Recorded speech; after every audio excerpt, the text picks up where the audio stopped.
Video ini saya buat untuk kalian yang masih beranggapan bahwa makanan seperti nasi putih, mie, atau roti itu tidak kalian anggap sebagai gula. Ya, sebelumnya saya ada satu pertanyaan yang saya mau tanyakan sama kalian.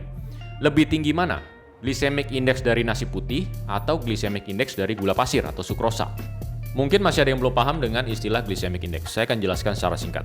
Glycemic index itu apa sih? Itu adalah suatu nilai atau rating untuk suatu karbohidrat, di mana semakin tinggi nilai dari glycemic index suatu karbohidrat, artinya saat karbohidrat itu masuk ke dalam tubuh kita, dia akan lebih cepat terurai menjadi glukosa dan kemudian masuk ke dalam aliran darah dan meningkatkan kadar gula darah dalam tubuh kita.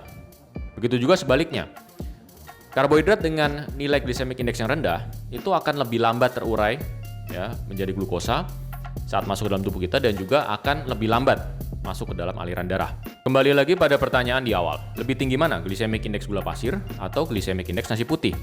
Kita juga harus tahu ya, klasifikasi glycemic index. Jadi karbohidrat itu dinyatakan memiliki glycemic index yang rendah kalau dia nilainya di bawah atau sama dengan 55. Kemudian medium kalau glycemic indexnya 56 sampai 69 dan tinggi ya kalau nilainya lebih besar sama dengan 70. Ya, dan nasi putih itu nilai glycemic indexnya adalah antara 70 sampai 72. Ya, dan gula pasir itu nilai glycemic indeksnya adalah 65. Jadi kalian tahu lebih tinggi mana? Ya, lebih tinggi nasi putih. Tapi ini bukan berarti saya mengatakan bahwa nasi putih itu lebih jelek atau gula pasir itu lebih bagus, bukan seperti itu ya.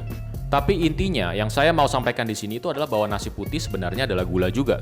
Karena saat masuk ke dalam tubuh kita, dia akan dengan cepat terurai menjadi glukosa dan akan meningkatkan kadar gula darah di dalam tubuh kita. Dan saya mau jelaskan sedikit, yang berbahaya itu bukan peningkatan gula darah sesaat.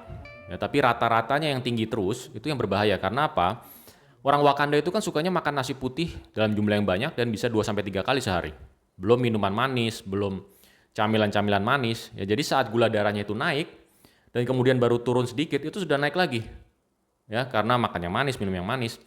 Dan rata-ratanya itu tidak pernah, rata-ratanya selalu tinggi. Itu yang berbahaya. Karena apa? Itu bisa menyebabkan inflamasi kronis, ya, kemudian bisa menyebabkan resistensi insulin, dan bisa menyebabkan diabetes.